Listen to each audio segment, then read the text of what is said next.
Doctor, we can't hear you. You're muted.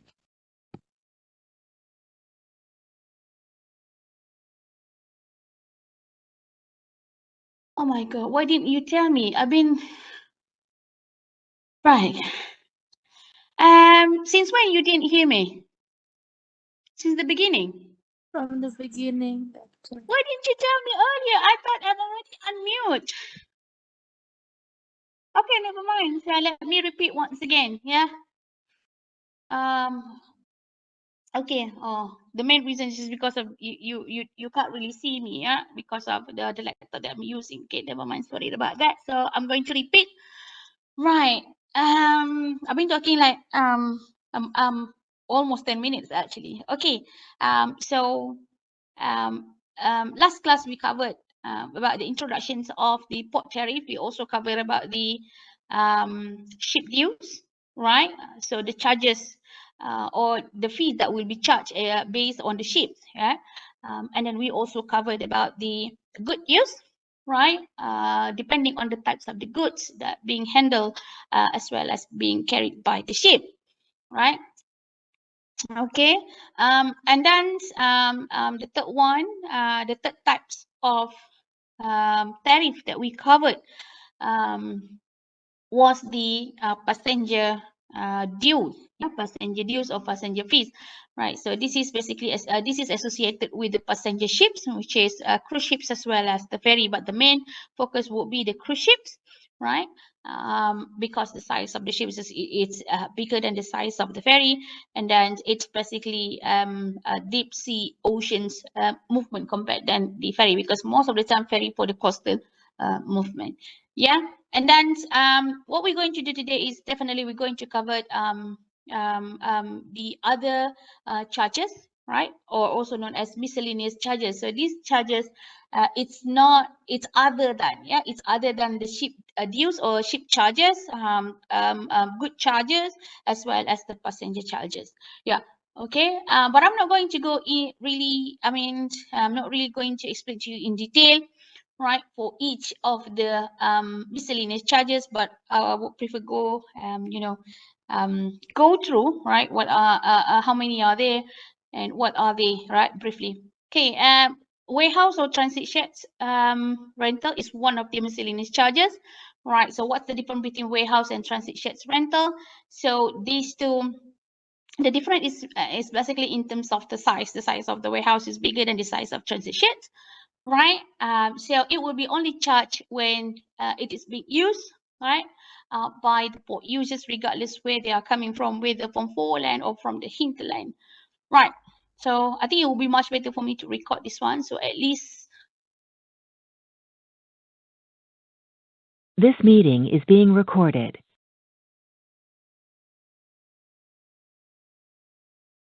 Okay, and then the next miscellaneous charges is the port equipment, right? Okay, port equipment. So we know that port basic at the port area, it we know that port has like three area, right, which is the seaside, the yard sides, as well as the land side, right, or land sides operation. So for each of these area, right, it has like equipments that need to be used in order to move the cargo, regardless what the cargo are, from one location to another, from seaside to yard, from yard to the land side, because the movement of the cargo must be accordingly or in sequence, right? Okay, and that to handle different types of cargo require different types of equipment, right? When they are being used, only then they will be charged. But it depending, as I mentioned to you again, as I mentioned to you, it depends on the types of the cargo, yeah, because different types of cargo will be used different types of equipment. For example, container, it has its own it has what you call it, its own types of equipment. At the seaside, which is crane, which is key crane, right? And then at the yard area, there could be many types of crane that will be used. Yeah, for example, rubber tire gantry crane, rail mounted gantry crane, straddle crane, yeah, could be also stacking crane, yeah. And definitely different charges, right?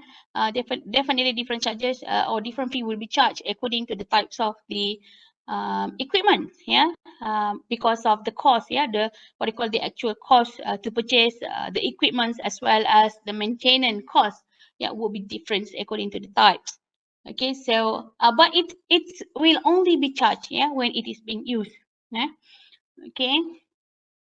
Okay, and then pilotage and tugboat charges, right? So this is what you call another miscellaneous charges, but this one, what you call, this is the support system for the ship dues, right? But it is actually not under the ship dues, yeah. This is what you call as, I would consider it as the support system for the movement of the ships, yeah. So this is something that cannot be avoided by port users in order to pay it, right? Because it is a compulsory procedure for the inbound and outbound of the ship, you know, inbound to the port and outbound from the port, right? They need to use the tugboat. How many tugboat will be used depending on the size of the ship. The bigger the size of the ship will be, meaning that would be many tugboats or towboat will be used in order to assist or to facilitate the movement of the ship. Okay, so when it is being used, so definitely it needs to be paid. Okay, but it only will be charged when it is used and how long it will be used, yeah, in order to facilitate the movement of the ships from the anchorage to the port, anchorage to the berth, and from the berth, you know, for the outbound activities. Different ports definitely charge differently, right? For what you call for the fees for each of the tugboat, right? For example, 50 ringgit, you know, per tugboat, right? So if they use like 5 tugboats, so just multiply by 5, and let's say 50 ringgit per hour. So let's say they use like 3 hours, yeah, 3 hours to move the ships from the anchorage to the port, to the berth, for example. So multiply by 3 hours, right? So that's basically the charge for the inbound and outbound, depending on how long, right, they are able to facilitate the movement of the ships from the anchorage to the berth, and from the berth for the outbound activities, yeah. Okay, and then cargo palletizing services, right? So this is basically for the support, to support the movement of the cargo, right, from the ships to the shore, or from the shore to the ships, right? Or even from the ships to the ship, yeah. So palletized service is basically pallet, right?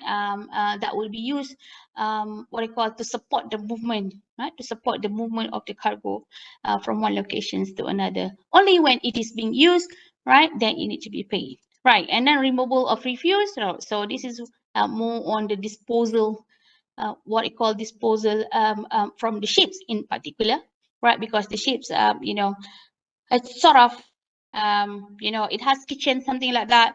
So there will be waste, right, that need to be removed from the ship. So if what I call, if the ships request to have this kind of service, then they will be charged. Yeah. Okay. Might be depend, but I'm not so sure how it will be charged actually for the removal of the refuse. It could be, you know, based on the types. It could be based, I mean, the types of the garbage, you know, glass would be different, plastic will be different, general waste will be different, paper will be different. Like it could also be based on the weight. Yeah, it could be also based on weight, because it's quite difficult to categorize them based on the cargo. So definitely, right?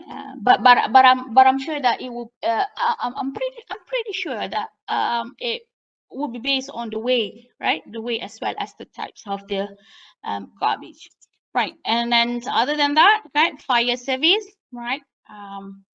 So that's why I want you to have fire department, yeah, in your what you call prototypes, as well as on your layout, because this is a compulsory actually, but it doesn't mean that it's compulsory to use the fire service. If anything happens, then fire service will be used, right? It will be only charged when it is being used. Yeah, police, security guard services, right? Okay, this is compulsory as well, right? But actually the charge, actually the cost being included as the overall port cost, right?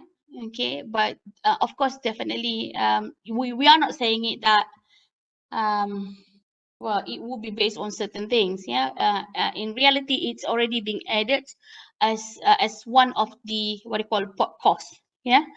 Okay, and then anchorage due, right? The place where the ships will be waiting to be called by the port authority, right? To be berthed, and of course with the helps of the tugboats or towboats, yeah, for the inbound as well as for the outbound, right? So meaning that anchorage is something. Anchorage is a compulsory what you call charges, right? Because it's a must to wait at the anchorage, right? It's a must to wait at the anchorage area before being given the what you call permission, yeah, to be berthed. And then freshwater supply, right, will be charged based on the weight, right, or based on the ton. But it is only when it is being used, right, or being requested by the shipping line. But nowadays, many shipping lines, especially the new generations of shipping lines, or the new generations of ships, not shipping line, yeah, the new generations of ships, they have the ability to filter the sea water, right, or the ocean's water to become the fresh water. So not necessary for them to really get the freshwater supply from the port. But for the smaller size of ports, sorry, smaller size of ships, and the old generations of ships, they don't have this kind of what you call ability, right? So they still have to rely on the port service provider in regard to the fresh water supply. Okay, now section 2, right? Okay, section 2 associated with the factors influencing the level of port tariffs, right? So there will be no way that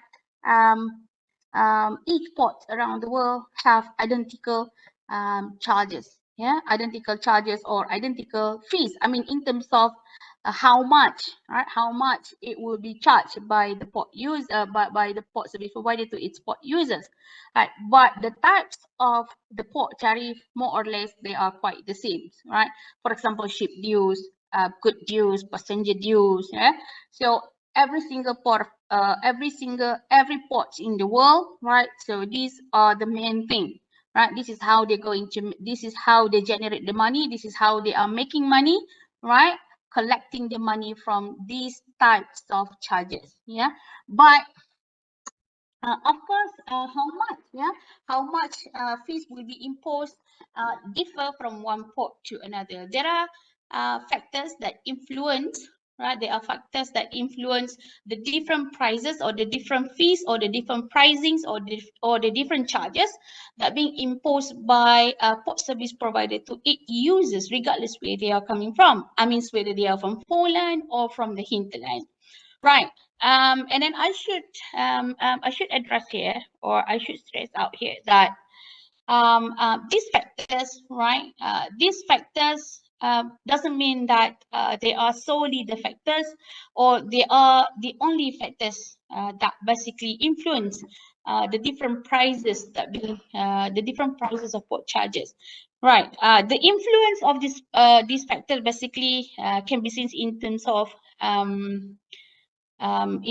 what you call as should I say in terms of the scale, not scale, but it's more on, how am I going to put this? It's more on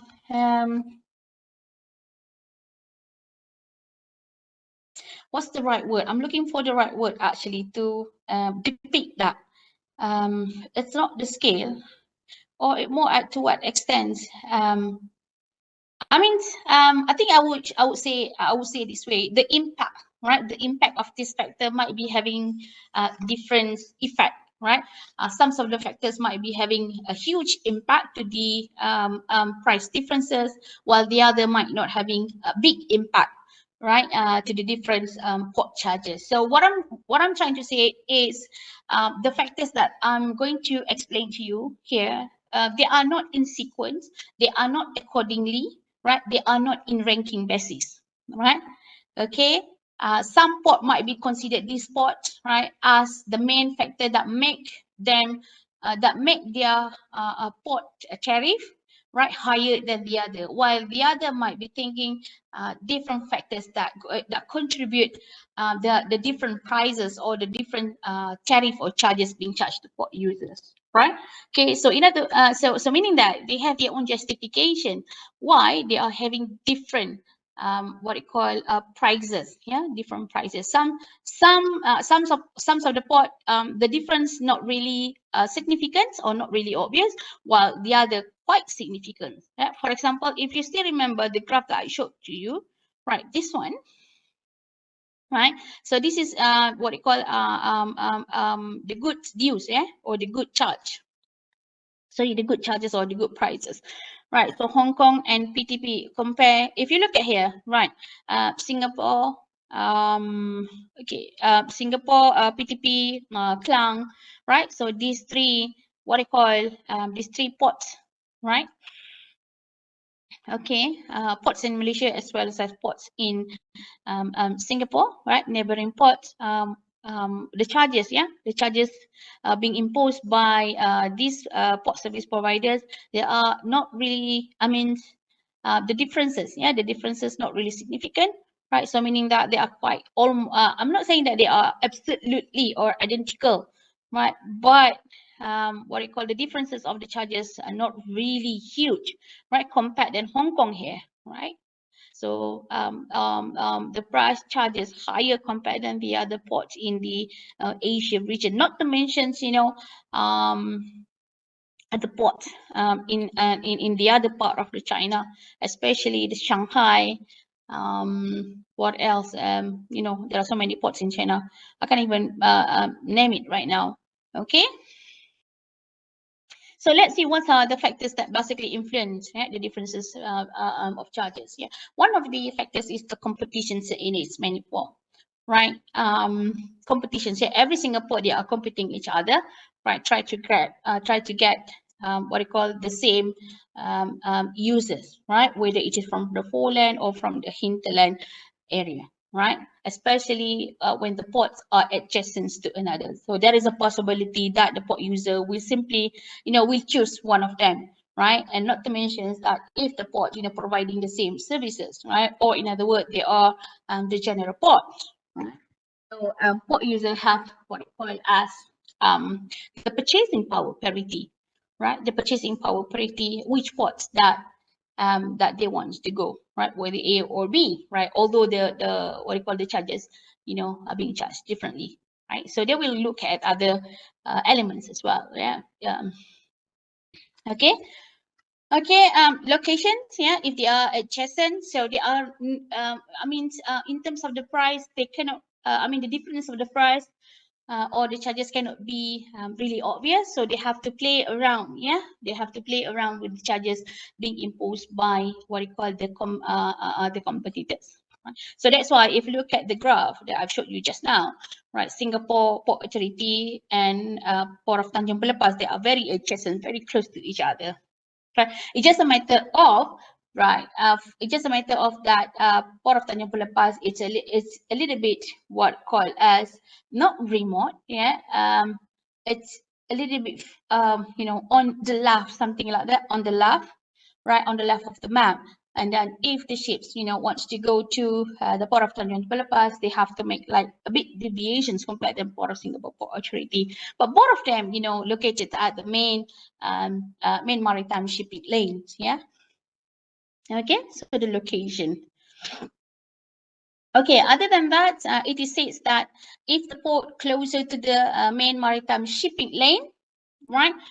So the charge would be what you call lower, right, compared than the ports that a little bit what you call remote, yeah, a little bit remote.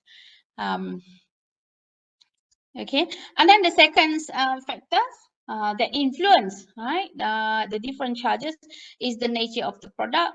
Right, the nature of the product is basically the types of the product, in which different types of product they need to be handled differently, right? In order to handle differently, right? Sometimes they require skilled workers, right? So we know that skilled workers, you know, they need to be paid higher because of the skill, right, that they have. Okay, so port sometimes because of this reason, port need to charge higher, right? Okay, so this is something like the niche things that the port has, right? That the port have in terms of the skilled worker, yeah, to handle that particular good, especially for the general cargo, right? For the general cargo as well as for the bulk cargo. For the containers, right? I'm not saying that the crane operators, they are not skilled. They are skilled as well, but the way it is being handled, right? It's what you call it's very systematic, right? Everything is based on computerization system, right? So it will be easier for the crane operator to what you call to arrange, yeah, to arrange the container, right, on board of the ships. Unlike the other types of the cargo, especially for the what you call as especially for the bulk cargo and for the general cargo, right? Not to mention the RoRo, because RoRo need to be driven by human being, right? Okay, so port need to hire more employees in order what you call to roll in and roll out, you know, the vehicles, you know, into the ships as well as from the ships, yeah. So so this could also what you call influence the different prices, right, between the ports. And then the next one will be in terms of the trade in which that the cargo coming from, right, whether they are from coastal or from the deep sea, right. So if we make a comparison between these two, deep sea usually the size of the ships is what you call is bigger compared than the coastal, right? And then when they are bigger and when they are connecting two different countries, that distance in terms of the locations, most of the time they carry more cargo. When they are able to carry more cargo, they are able to, you know, to charge lower, right, to its end user. And if they go to the final destination, right, the charge, right, will be even lower because of the numbers that the port able to handle. Yeah. Okay, and then for the coastal, right, usually the tariff higher because of the numbers of the cargo each carried, less compared than the deep sea, right. And then the next one will be in terms of the port cost, right. So this is basically the overall cost. It could be based on monthly basis, right, or it could be based on annual basis, right. Okay, so port cost, it could be what you call direct and indirect costs. Yeah, so if you look at here, direct costs associated with the labor use, right, the numbers of the employees, right, the electricity, the fuels, the maintenance, and etc., water supply, and etc. Indirect, right, it could be in terms of depreciations, loan interest, administration, right? It could also be in terms of the obsoleteness of the equipment used, right? As well as the technology, right? The level of technology for the first time it is being installed or it is being used is quite expensive, but for the long period of time or for what you call long term, right, it would considered as very efficient, yeah, because it will help the firms or help the port service provider to save a lot of time, to save a lot of money, right. Okay, and then in terms of what you call as special facilities to handle goods, right, and it could not also special facilities to handle goods, but could also be other what you call um, um, other what you call as facility, other types of facility provided by the port. For example, if the port, right, having problems in terms of the water level, right, so meaning that not all ships are able to come to their port, but if the ships, you know, need to make port of call at their port, so they will provide what you call the solutions. So the floating terminal. Right? Floating terminal can be considered as a special facility provided by the port service provider, right? In order to facilitate the load and unload of the general cargo, especially the break bulk cargo, right? The break bulk cargo and bulk cargo, right? So it depends, right? In which whether the floating terminal is rented or the floating terminal you know, is bought by the port service provider. So the charge would be different. Yeah. Okay, and then transport mode, right? Okay, so this is more on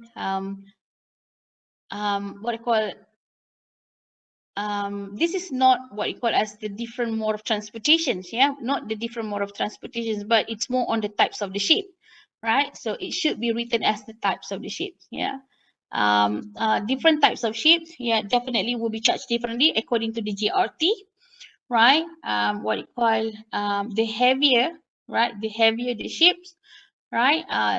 What do you call the higher the price that will be charged. So meaning that mother vessel or gigantic vessel will be charged higher because the GRT, right? The weight of the GRT is higher compared than the smaller size of the ship.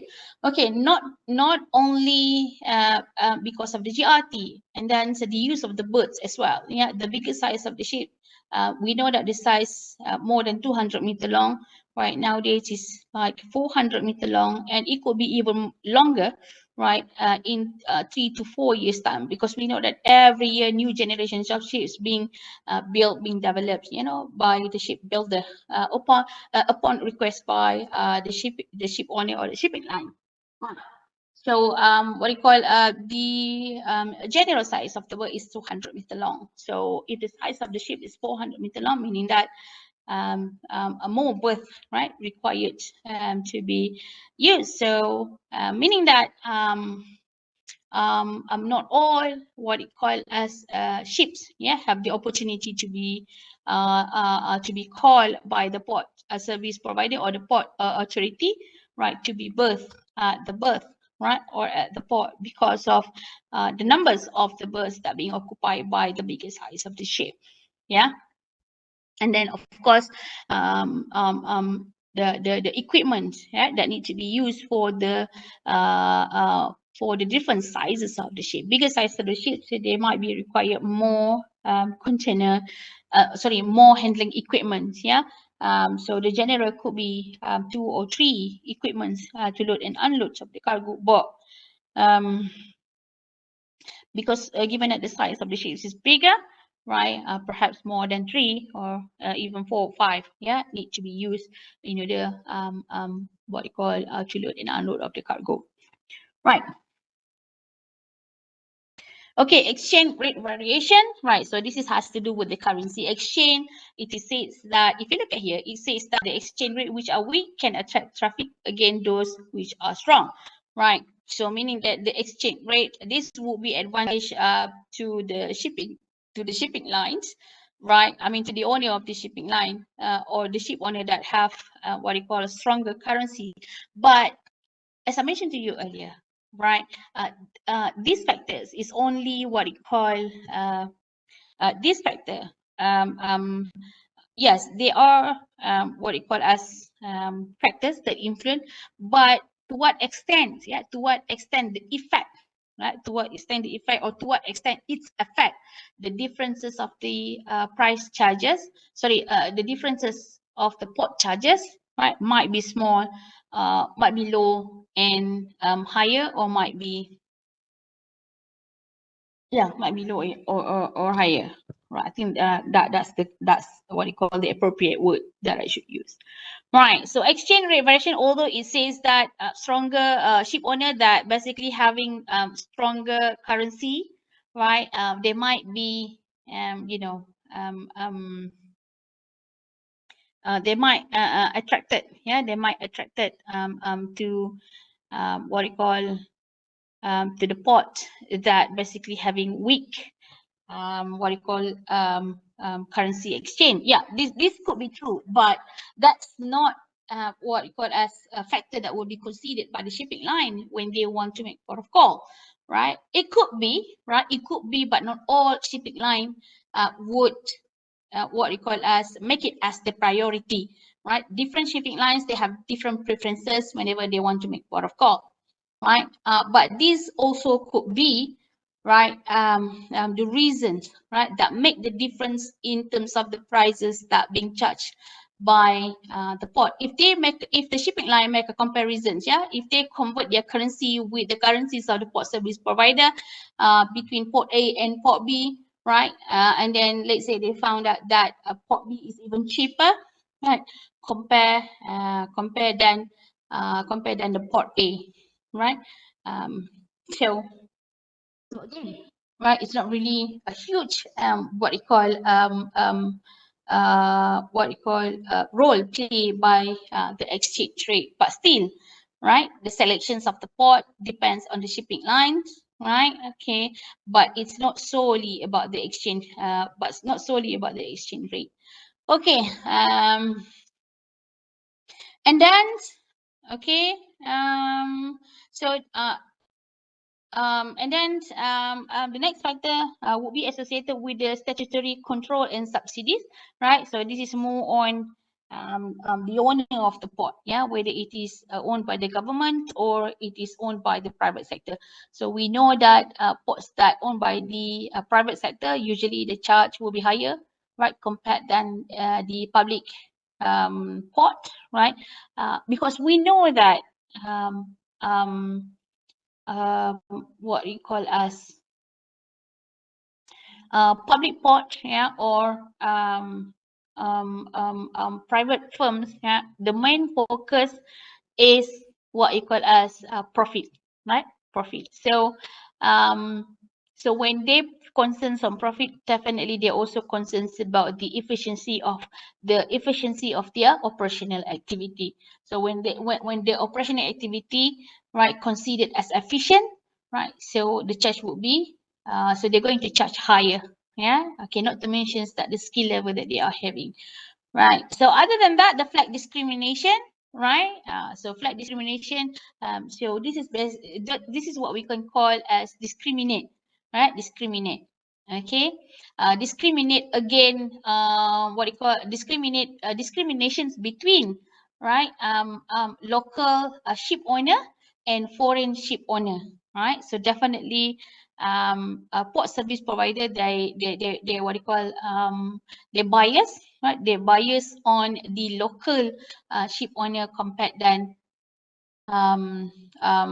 foreign ship owner, right? So meaning that the charge will be, the charge for the port tariff will be even cheaper for the local operator compared than the foreign operators, because the main reason is because the government wants to encourage, or the government want to support, right, the local business and maintain the national fleet. So that's why many ports across the world, right, they impose what we call as cabotage policy, right? Cabotage policy. Even Malaysia had one previously, right? But it was what we call abolished, right? Am I using the right words? Yeah, it has been abolished in if I'm not mistaken, it was in 2019. If I'm not mistaken, it's around 2018 to 2019, right? Okay. So the cabotage policy is what you call the policy that required for the foreign vessel, right, to make port of call. It's a compulsory to make port of call at the Port Klang, right? And then the what you call the local cargo, right? The order, yeah, the order from the local customer will be unloaded, and then the same cargo will be reloaded to the local local ship owner, and then what you call the local ship owner or the local operator will send the cargo, right, the same cargo to the final destinations. And definitely what you call charge, yeah, will be that there will be, favorism, yeah, favorism. So most of the times the charge will be cheaper, right, to the local operator compared to the foreign vessel, right? And the last one will be in terms of the marketing, right? Okay, the competition is quite intense, so the what you call the port service provider need to do more marketing activity, need to do more promotions in order to attract more shipping lines, or more port users to come to their port. Of course, doing promotions, doing marketing promotions required cost, right? So these costs usually will be translated or will be added, right? Will be added to the what you call as expenses, annual expenses, monthly expenses, annual expenses of the firm, right? And then there could be, it could be translated into the final charges for the ship dues, right? Sorry, for the ships, for the cargoes, right? For the passengers, yeah. Okay, so that's all for chapter 6, right? That associated with the port tariff. So bear in your mind, right? Port tariff is basically the charge, right? The charges or the fee imposed by the port service provider or the port owner or the port authority or the port operator, if the port operator is the port authority, right, to the port users, right? Who are the port user? It could be coming from foreland, which is related to the shipping line, or it could be coming from the hinterland area, right? It could be coming from the haulage operator, the trains operators, the aviation's operator, and etc., etc. So what are the types of the port tariff? Okay, there are three, mainly there are three, right? Mainly there are three: ship tariff, cargo tariff, and passenger tariff. There are also other types of tariff, right? Okay, for example, the use of the tugboat, the use of the pilot boat, the anchorage fee, and etc., etc. Okay, and then how how these types, okay, how these types of port tariff being charged, right? For example, for the ships, it depends on the GRT, right, gross rate tonnage, right, of the ships.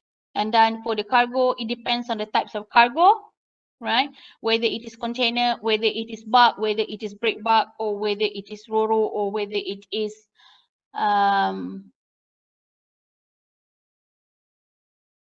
liquid, which is bulk as well. So it could be based on what you call the unit, it could be based on the weight or the tons, And then what are the factors that influence the differences of the charges? So in other words, why there are difference in terms of the charges being charged by port, so they are not identical. So these are the factors that could influence the difference of the charges, So if you do more reading, you can if you do more reading about the port tariff, you might be able to find more factors, right? More than 12 factors actually. It's just a matter of whether the impact, whether its impact is significant or less significant, right? But it doesn't mean that it's not significant at all. It's just a matter of significant or less significant. So that's basically what you have to know about the port tariff. Okay, so I'm going to stop sharing you, right, the port tariff. Now I'm going to proceed with the chapter 7, right? Because it was my intention. It was my intentions to cover 2 chapters today. So that's one of the main reasons why I prefer to do it online, because I believe that if I do face-to-face class, there is a possibility that I wasn't able, right, to at least touch or cover half of the chapter 7, right? Because next week, those classes, 2 classes, right, we're going to do the presentation. So I'm afraid that I'm unable, to complete the whole chapter. So let's proceed with chapter 7. Chapter 7 is associated with the documentation. Okay, maritime documentation. So I have shared, right, I have shared with you this slide. Okay. Right, so I don't want to touch about this. I prefer to go to the next slides. Okay, this slide. Okay, so the focus for this topic is only at 2 types of documents, which is the bill of lading and charter party. Actually, there are many documentations involved, many documentations involved in international business, right? In international business, not to mention or not only to the shipping line, right? So in international business, there are so many documents involved. Yeah, what you are seeing here, it's only part of, right? Or it's only some of the documentation. Actually, it's more than this, right? In fact, some of the country even request for the additional documentation, documentation as what you call compulsory requirement for a certain types of product, that being carried into, right, or that need to be brought into the importing countries. Okay, however, right, however, we only have interest on the maritime documentation, right? Maritime documentations, not inland documentations, not aviation's documentations, right? Only maritime documentation. Yeah. So we are not really, we don't have any interest on the import license or invoice or certificate of origin, inspection, insurance, blah blah blah blah. Although there could also, right, indirectly involved in maritime transportations or maritime transportations. But of course, of this documentation, right, bill of lading and charter party, right, the ones are the most significant documentation, yeah, for maritime transportation. So let's go to each of these documentation. Yeah, the first one is bill of lading. Right, bill of lading specifically for the liner trade services, right, for the liner trade services.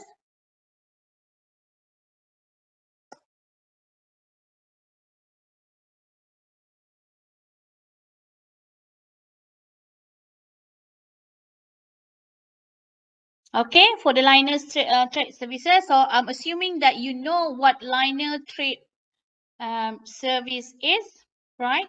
If I'm not mistaken, it's covered in chapter 3, right? It's covered in chapter 3, the classifications of the ship. Right, so if you look at this picture, right, the container ships, the ro-ro ships, the passenger ships.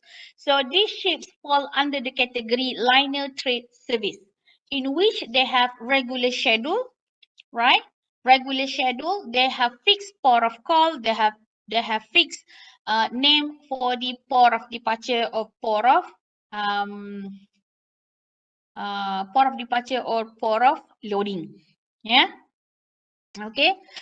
Okay, and then the schedule, right? The schedule for these liner trade services usually will be shared in advance, right? Will be shared in advance, sometimes as early as 6 months, right? As early as 6 months. So they they shared what you call the schedule, right? In advance, right? In advance for the next 6 months, right? So that the shipping line, especially for these types of ships, right, they are able to make the arrangement, right, to transfer the cargo from one location to another.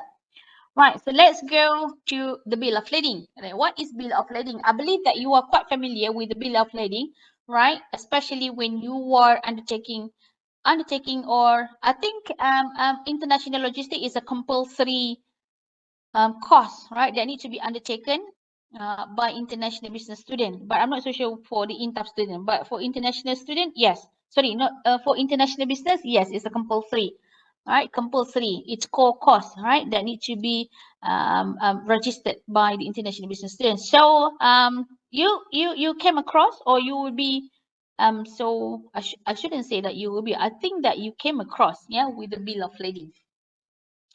Okay, so what is bill of lading? So this is the definitions of the bill of lading, right? It's basically a receipt for goods carried on board, right? Receipt, it's basically referring to the receipt, right? Receipt of the goods that being carried on board a ship, right?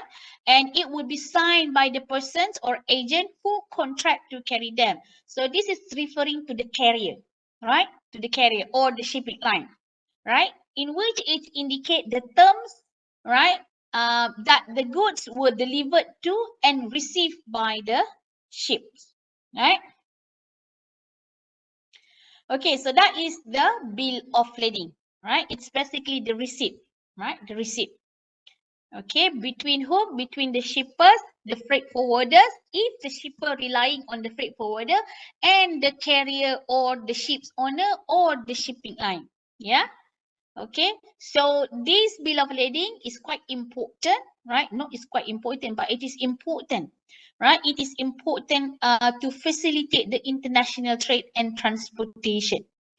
Okay, so who going to issue this bill of lading is the shipping company or the carrier, right? Or the carrier, right? Okay, what do you call the party that that going to carry the cargo on behalf of the shipper, right?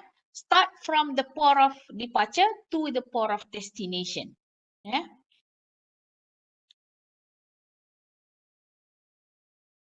Right. So these are the examples, yeah, examples of the picture of the bill of lading, right? So here it's mentioned, okay, bill of lading, right? So bill of lading, okay. So these are other example. Okay, now let's have a look at the functions bill of lading. What are the function bill of lading? There are three functions of bill of lading. One as a contract, second as a receipt, third as the ownership, right? As the ownership. So let's have a look at the first one as a contract between carrier and shipper. So carrier, we know that this is referring to the shipping line or the ship owner, right? Shipper is referring to the exporter, right? Exporter or exporter and importer, right? In what way it become the contract, right? Okay, so this is basically justify, right, the term of agreement. So contract, okay, so it's basically justify the term of agreement between the carrier or the ship owner and the shipper, right, about the goods that will be carried from the port of loading to the port of unloading, right? So it's a contract between whom? Between carrier and shipper, right? When actually the contract effective? When it is being signed. Okay, when it is being signed by the master or the pilot of the ship, right?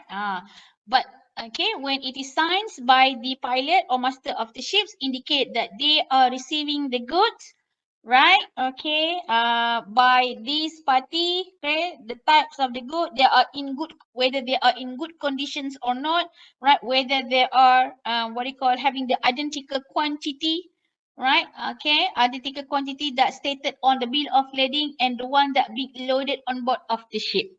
Okay, so that particular contract justify or stated almost everything about the cargo, right? Cargo. Okay, so that's the contract. Second, as a receipt. Okay, as a receipt. Okay, as a receipt, it's mentioned that, okay, okay, so what I call so it's basically the receipt of the cargo, right? It's basically explain or it's the description, yeah, the descriptions of the cargo that being that being load on board of the ship and that need to be carried by the carrier to the final destinations, yeah, especially the types of the cargo, the numbers of the cargo, whether the cargo is basically whether the cargo or the goods are being having what it call as proper packaging or not, yeah, the weight, yeah, the quantity, the size, and etc, etc. So that's basically what we call as the receipt. Yeah, you know what, speaking about the bill of lading, pilot of the ships, yeah, pilot of the ship or master of the ships, right, they have the right, right, they have the right to open, right, or to do inspections by open any of the goods that are being placed into the boxes, for example, right?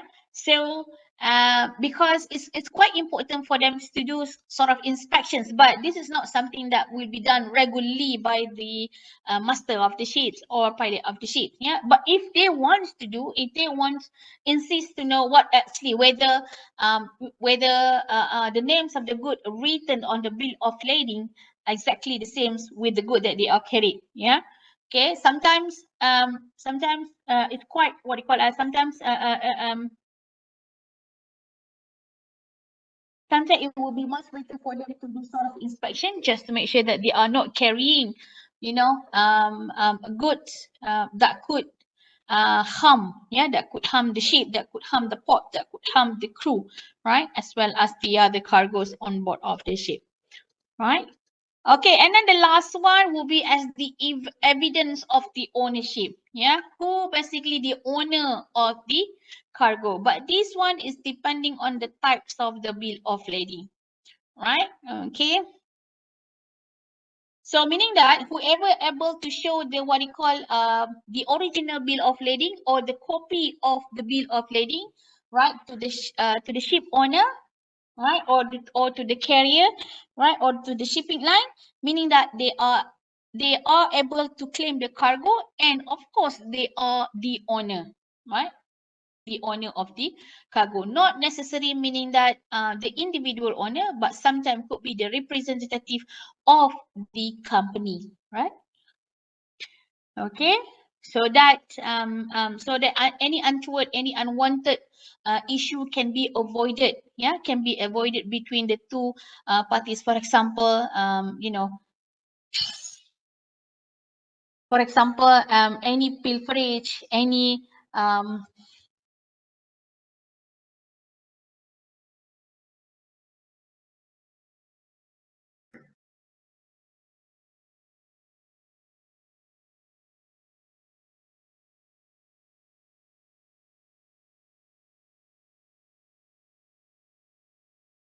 sorry about that. My cat, you know, she wants to scratch the sofa. Okay. So where was I?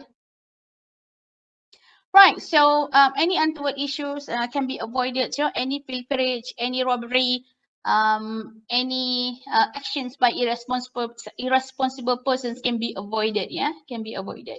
So the right persons will be able to collect, right, to collect the cargo, all the goods. Now, okay, so these are what you call the points, right? The points or the detail or what you call as the item, right? The name of the item that need to be written on the bill of lading, right? For example, the name of the shippers, the name of the carrying vessel, right? Who are the shipper, right? And the name of the vessel. Which vessel? Is it Evergreen? Is it NYK? Is it Maersk? Right? Okay, the numbers of the goods, the quantity of the goods, the name of the port of shipment, right? And then a port of the destination, the detail on the freight charges, okay? The terms of contract, the Incoterms, yeah? So the Incoterm is one of the important elements to indicate who should be paid, right? Who should be paid for, you know, for port tariff, right? As I mentioned to you earlier, right? It depending on the contract, yeah? Okay, and then the expected time of arrival, expected time of departure, right? And then the name of the name and address of the notified parties, and definitely the last one will be the signature. So, of course, the layout of the bill of lading won't be the same, right? But somehow or other they are quite similar in terms of the items that need to be written on the bill of lading. Okay, and then let's go to the types of bill of lading, right? There are many types of bill of lading, right? If you look at here, it has like 1, 2, 3, 4, 5, 6, 7. There are 7 bill of lading, right? But you might be, if you do more reading, you might be coming across with more than this, right? With more than this, yeah, more names. Sometimes they are redundant, right? Sometimes they are redundant. I tried to combine them together, yeah. Okay, for example, this one, right? The first bill of lading, right? The first types of bill of lading is straight bill of lading, right? Or also known as consignment bill of lading, right? So this is what I told you just now. If you do more reading, you might be, you might come across with one straight bill of lading, second consignment bill of lading, third blah blah blah blah. But actually, they are the same. It's just a matter of they're being called differently, right? Okay, so straight bill of lading or consignment bill of lading. So this is the non-negotiable bill of lading, right? Non-negotiable bill of lading, meaning that only the name stated on the bill of lading can collect or can claim the cargo from the shipping line or from the carrier. Right. Other than that name, cannot claim or cannot collect the cargo. Right. So that's why it is called as straight bill of lading or consignment bill of lading. Straight bill of lading, only it is straight to the right persons, in which the name of the individual or the name of the firms written on the bill of lading. Right. So meaning that other than the name, cannot claim. Right. So third party cannot claim as well. So this is how it looks like on the bill of lading. Yeah, straight bill of lading. Right. So look at what you call the area that I have what you call that I have drew, right, to show you how straight it is. Yeah. So this is basically the name of the consignee or the name of the buyer or the name of the importer, right? Okay, Aligerat, I don't know how to pronounce it. Aligerat, whatever it is, right? Complete with the what you call address, delivery address. And then look at here, right? Underneath underneath the consignee name, right? So you will see that notify party, right? So notify party, so meaning that same as consignee. So meaning that same as consignee, so that particular cargo can only be claimed by Aligerat, right? Aligerat. So other than the name of Aligerat, cannot claim, right? Cannot claim. Okay. And then the next one is open bill of lading. Okay. The other name is to order bill of lading. So these types of bill of lading is the opposite of the straight bill of lading. This one is negotiable bill of lading, right? Negotiable bill of lading. Why it is negotiable bill of lading? Because, right, the owner of the cargo can be changed, right? Can be changed to the new owner, right? Whether it is while in transit or whether it is while in its journey to the final destination, right? Okay, because it is not straight, right? Okay, it is not straight. Okay, so meaning that the goods or the cargo, there is a possibility that the goods and the cargo can be sold in the middle of the journey to the other party, right? So whoever whoever, and sorry, but most of the, okay, but before that, yeah, on the bill of lading, it doesn't has name, right? It doesn't has name of consignee, right? Most of the times it will state with the words of to order bill of lading, to order, right? So meaning that whoever have the bill of lading, right? The bill of lading or the original and copy bill of lading, they are able to claim that cargo, right? Okay, so if you look at the explanation here, right, it says that it allows the owner of the good to sell them while they are in international transit or whether while they are in their journey, right? So meaning so that is indicate the goods are deliverable, right, to the bearer. To the bearer here is to the ones that have the bill of lading. Okay. Okay, so if you look at this, what they call the bill of lading receipt, right? So look at here, consignee, right? Consignee. So this is the shipper, right? So the shipper here is basically referring to the exporter, right? The consignee referring to the importer or the buyer. There's no name here. Instead, it is written as to order, right? So meaning that, right? So this is open bill of lading, and the cargo can be sold while in transit or can be sold while it's in final destination. So whoever able to show, the original bill of lading or the copy bill of lading, they are able to claim the cargo. Yeah. Okay, and then the next one is true bill of lading, right, or intermodal bill of lading. right? So speaking about the bill of lading, some of the bill of lading can also be used for other mode of transportation. For example, inland transportations. But that one for inland transportation, which is for road transportation and rail transportation. We don't have any interest on that because we only want to look at the ocean transportation or maritime transportation. Okay. So true bill of lading also considered as non-negotiable bill of lading. Most of the cases it is non-negotiable bill of lading. So most of the cases as well, the bill of lading will be look like this, right? Will be look like the straight bill of lading. But of course, different carrier, they have a different layout, of the bill of lading. Okay. So why it is called as intermodal bill of lading? Because it use container, right?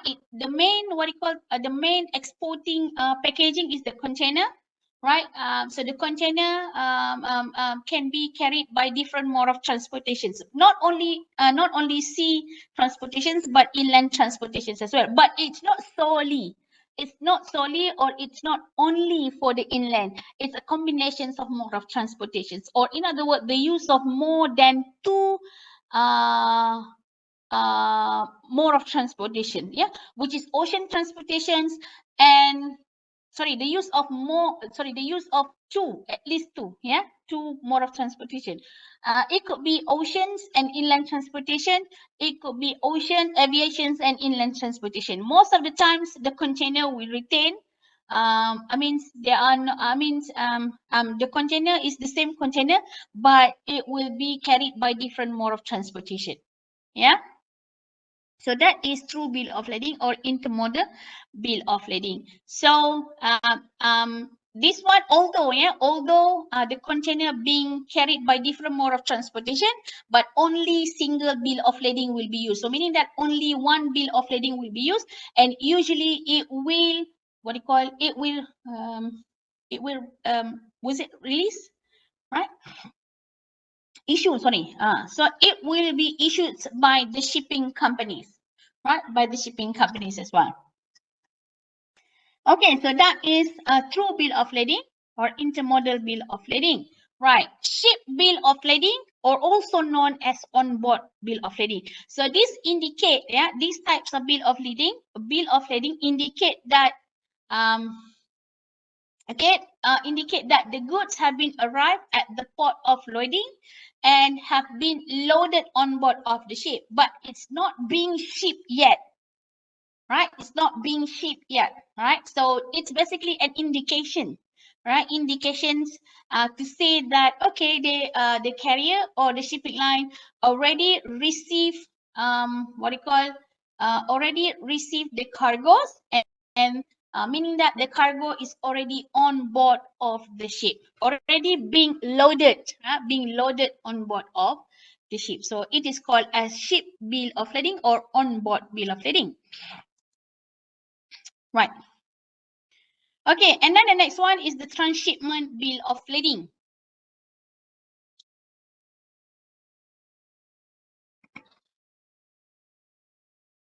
Okay, the transshipment bill of lading indicate that it will be issued by the shipping line, especially when there's no direct connection. Yeah, when there's no direct connections between two ports. So meaning that from port A to port B, right, there will be no direct services from port A to port B, but there are services that have connection with what we call transshipment. So meaning that from port A to port B, so they have to go to port D, for example, and then from port D they will use different ships and then send the cargo to the final destination. Yeah, so that will be called as transshipment bill of lading. But not being these types of bill of lading, it's not what you call as, it's not like other bill of lading, right? I mean, in terms of the frequency it is being used, right? Okay, most of the times, port have a direct services, with the final port of destination, right? Although nowadays many ships they prefer to concentrate on what you call the hub and spoke system, right? Hub and spoke system. Okay, and then clean bill of lading. Okay, what is clean bill of lading? Clean bill of lading basically the bill of lading that will be issued by the shipping line when they receive the good in good condition, right? In good conditions meaning that there's no damage, right? And the goods that they receive basically the same as stated on the bill of lading by the shippers or by the freight forwarder if the shipper relying on the freight forwarder. So meaning that the pilots they do inspections. They might be open some of the boxes just to make sure that they are carrying the identical goods, right, as stated on the bill of lading, right? And then the quantities, right? Identical quantity as stated on the bill of lading or the receipt, right? The receipt from the freight forwarder or from the shipper, right? And then the right quantity that they received at that day, and which is identical with the number stated on the receipt, by the shippers or the freight forwarder, right? Okay, so that is clean bill of lading, right? So there would be nothing written on the bill of lading, right? Or in other words, additional additional written by the carrier or the shipping line to indicate that they are basically receiving clean bill of lading. No, right? Okay, if there's nothing written on the bill of lading, so meaning that they are carrying the goods that's basically in good condition, right? Okay, and then the opposites of clean bill of lading is cloud bill of lading, also known with the soy bill of lading, or unclean bill of lading, or foul bill of lading, or dirty bill of lading. So they are the same, right? Even though they are having different name, but they are the same. So this is the opposite of the clean, right? Clean bill of lading. So the process will be the same with the clean bill of lading, in which the ship owner or the carrier, they will be receive what we call receipt, right? From the freight forwarder or from the shippers about the cargo that they need to carry, right? And then the pilot or the master of the ship going to do inspections, and then let's say they found that the numbers of the boxes that they receive basically less than the number written on the receipt, right?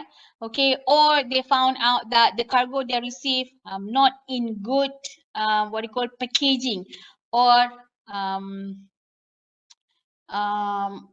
weak packaging, right? Or the cargo that they receive not really protected by any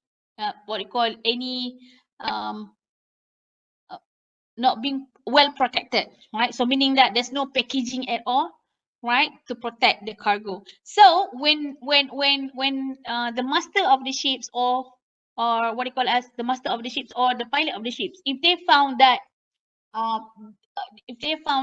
the goods they receive damage or less quantity, so what they're going to do is they're going to add note, they're going to write additional note on the bill of lading, right? Indicate that missing missing cartons, right? How many missing cartons, right? For example, and then a weak packaging, right? So if you look at here, the example written here, missing 5 cartons, unprotected cargo, weak packagings, are some of the additional notes that will be made by the shipping line if they found out that the cargo they received in this condition. So they're going to write down, right, on the bill of lading. When something written on the bill of lading, right, that indicate about the cargo, whether they are missing, whether they are unprotected, or whether they are weak packaging, so that indicate that bill of lading is unclean bill of lading, right? They are not going to provide they are not going to have like a proper name, right? Unclean bill of lading or cloud bill of lading. No, bill of lading is still bill of lading. It's just a matter of whether it is clean. If it's clean, nothing will be written. But if it's cloud or unclean or dirty or foul or whatever that having the same name, right? So they're going to add on something. So whenever words written, whatever additional note written on the bill of lading, that indicate the bill of lading is not in good condition, right? For example, I mean not the bill of lading, but the bill of lading indicate that the cargo received by the ship owner is not in good condition. It needs to be written as early as, you know, when the cargo being loaded, right? Being loaded on the ship, because shipping line, they don't want to be responsible, right? They don't want to be responsible on something that they are not, something that they didn't do. So meaning that the damage wasn't because of them. The damage might be because of during the load and unload, or the damage could be even happen earlier than that. So it wasn't the carrier, you know, fault. So they don't want to be responsible on this, right? Why they have to bear the other person's responsibility? Why, right? So that's why they're going to write something to indicate that this is the conditions of the good when they receive. So it wasn't our fault, right? So it could be because of the exporters, or it could be because of the freight forwarders, right? Or it could be because of the stewardess of the port. Yeah, but definitely not because of the shipping line. Right, so this is how it looks like. So how, what you call, the bill of lading will be key in and released, right, by the shipping line. So this is through the electronic bill of lading, right? So this one, the improved bill, electronic bill of lading, right? What you call the interface is even better, right? And this is one is web-based bill of lading. Yeah. Okay. Okay. So can I add on another 10 minutes? Okay, Dada. Boleh je. Okay.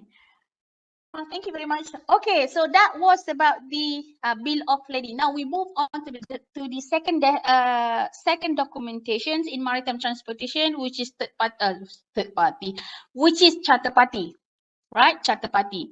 Okay, charter party. It is associated with the tram trade service, right? Tram trade service here basically referring to the breakbulk cargo as well as bulk cargo. So if you look at what you call the ship pictures here, right? Okay, so these are basically referring to the types of ships that fall under the tram trade service. So for this category of ships and for this category of cargo, usually, right, it will rely on charter party, right? It will rely on charter party, right?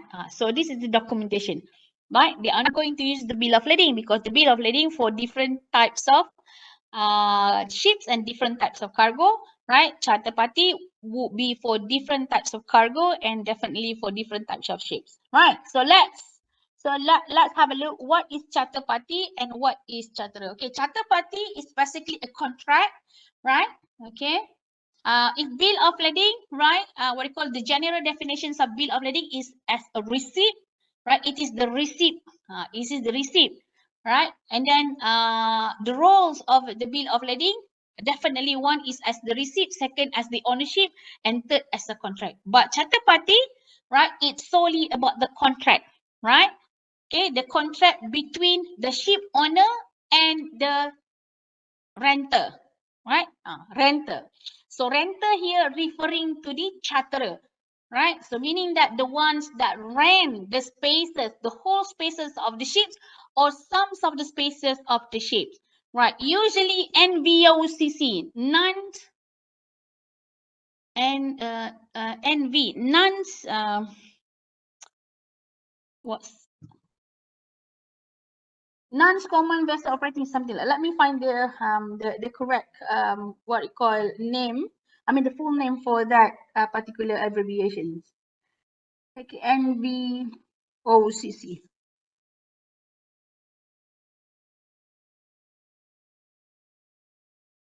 Okay. Yeah, non-vessel operating common carrier. So meaning that they are not the owner of the ship, right? Instead, you know, they rent or they buy spaces of the ships, whether the whole space of the ships or some of the spaces of the ship, right? Okay. So that is basically the brief about the charter party, but I would prefer to go through what you call the proper definitions here. Yeah.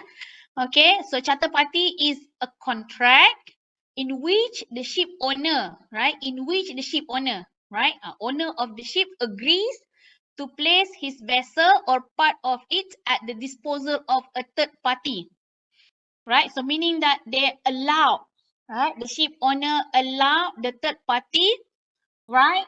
To use the space, all of the spaces of the ship or some of the spaces of the ship, but the use here not for free, right? Definitely not for free, right?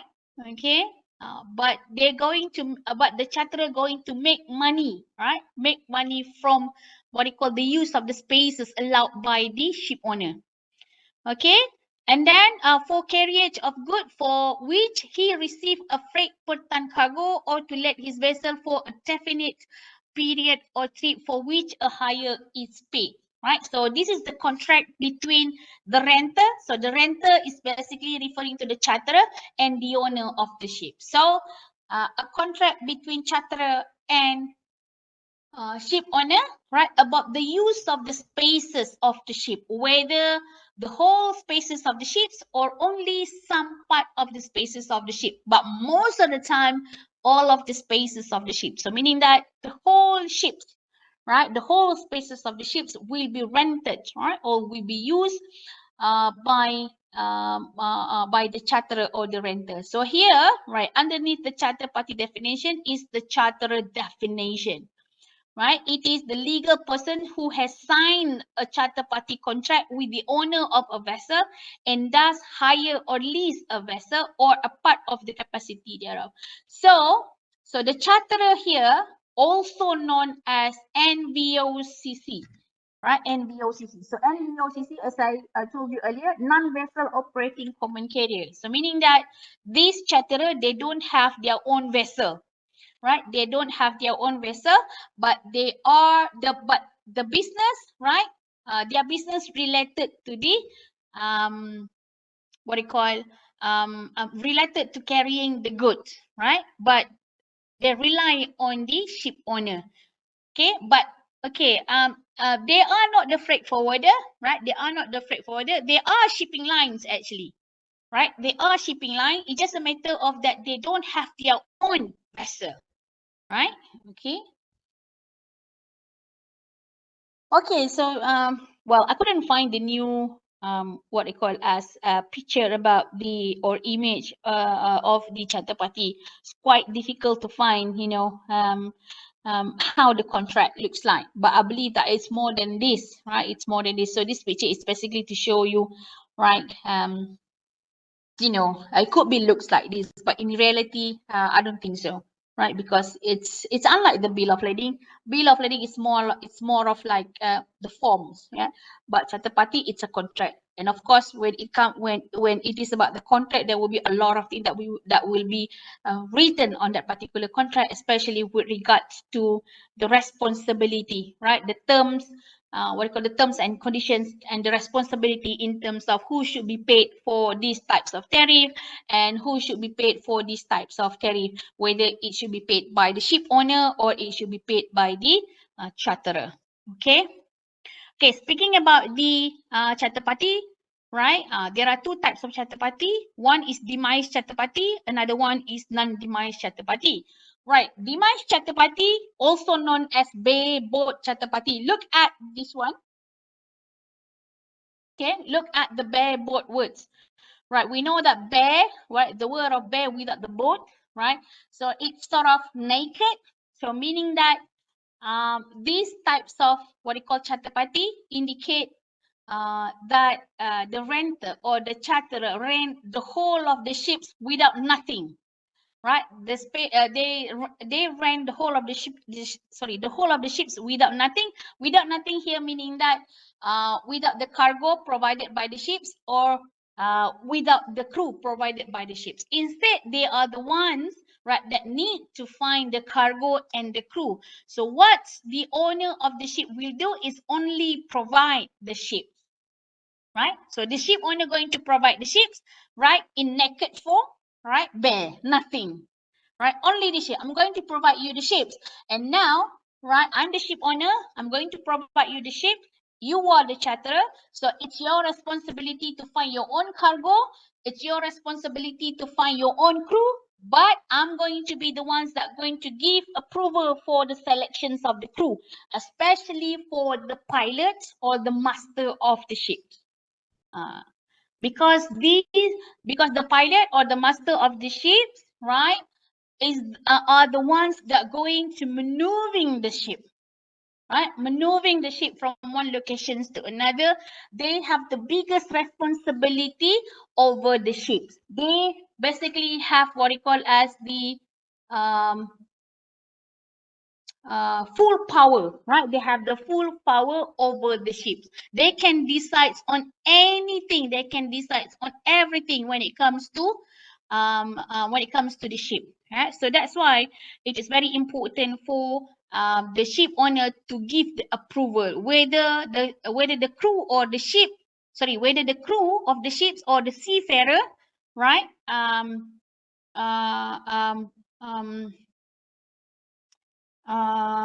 Will be hired, right? Will be based on the what you call permission, right? Permissions by the ship owner, right?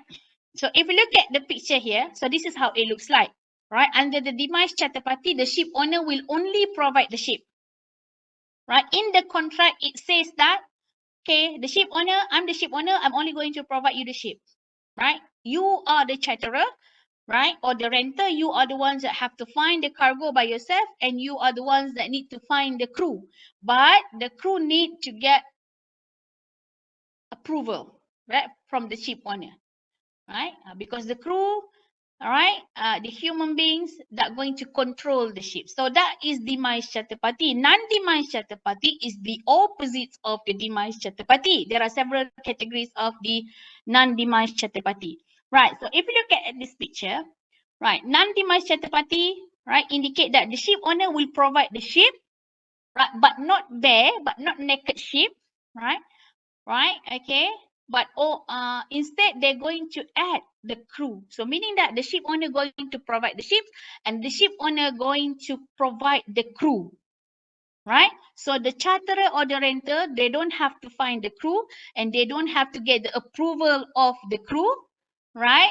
Approval of the ship owner, whether it is passed or not. Instead, they only need to find the cargo, right? To find the cargo, right? Why? Because, but only by having the cargo, right? Only then they are going to make money. Otherwise, they are not going to make money. Yeah. So that is non-demise charter party. So I think I have to stop here, right? Because we already passed already 5:32. Sorry for for the time taken. Yeah, it's more than 2 minutes. Okay, so I'm going to stop at the non-demise charter party. So we're going to continue the rest of the chapter as well as chapter 8. Why? Next week, I know that next week we're going to do the presentation, right? I mean, both of the classes. I was thinking to do a replacement class on Wednesday night. So those who are unable to join, that's fine. Those who are able to join, please join. I'm going to record what you call as the online lecture and share with you later on, via your via online learning. So at least you are able to get the explanations, right, about the rest of the the rest of the charter party contract, yeah, as well as for the chapter 8, yeah, which it is associated with the information communication system. Okay, and then chapter 9.